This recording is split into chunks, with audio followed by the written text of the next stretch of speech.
Quand on parle du système immunitaire, de la réponse immunitaire, on divise en deux catégories. La première catégorie qu'on a déjà vue, c'est la réponse non spécifique ou réponse innée. C'est-à-dire la première réponse immunitaire qui intervient sans qu'il y ait clairement identification du pathogène. Donc on avait redivisé en deux avec la première ligne de défense qui sont les barrières, telles que la peau ou les barrières chimiques, et la deuxième ligne de défense qui est l'inflammation, sur laquelle je reviendrai plus tard dans une vidéo consacrée à l'inflammation, mais dont un des marqueurs sont les phagocytes, ces cellules qui peuvent reconnaître un pathogène et le détruire.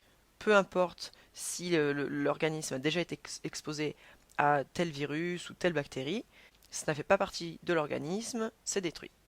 C'est détruit par phagocytose. Et ces phagocytes sont des cellules qui font partie de la grande famille des globules blancs ou leucocytes.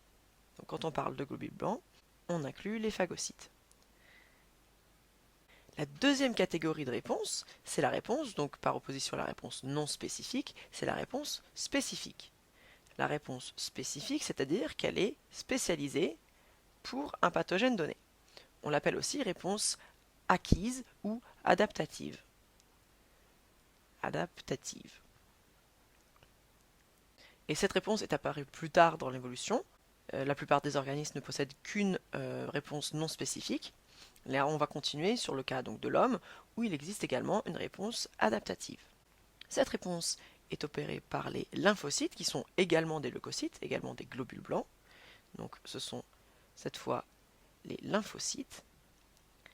Et les lymphocytes sont eux-mêmes divisés en deux catégories. On a les lymphocytes B, les lymphocytes B et les lymphocytes T.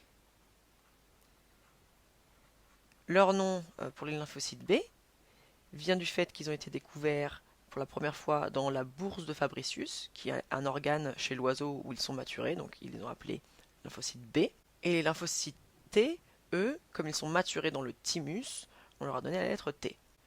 L'ensemble des lymphocytes sont produits dans la moelle osseuse, mais les lymphocytes T vont aller maturer dans le thymus.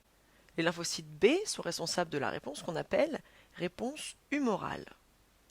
Réponse humorale.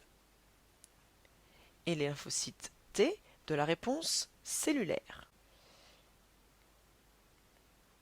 Pour la réponse cellulaire, les lymphocytes T sont encore divisés en deux.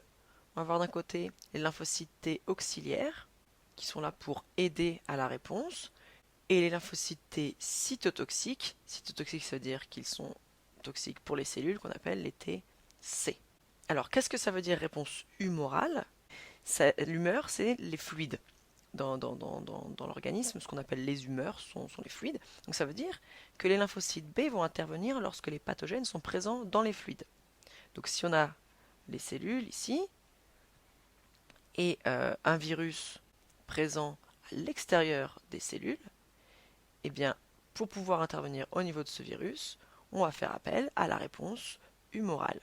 Par contre, si le virus a infecté une cellule, s'il se trouve maintenant à l'intérieur d'une cellule et qu'il est en train d'utiliser la machinerie cellulaire pour se répliquer, pour produire d'autres virus, il va falloir intervenir et détruire cette cellule. Même si elle fait initialement partie de l'organisme, elle est devenue dangereuse puisqu'elle participe à la production de virus, ou bien elle a pu être infectée par des bactéries.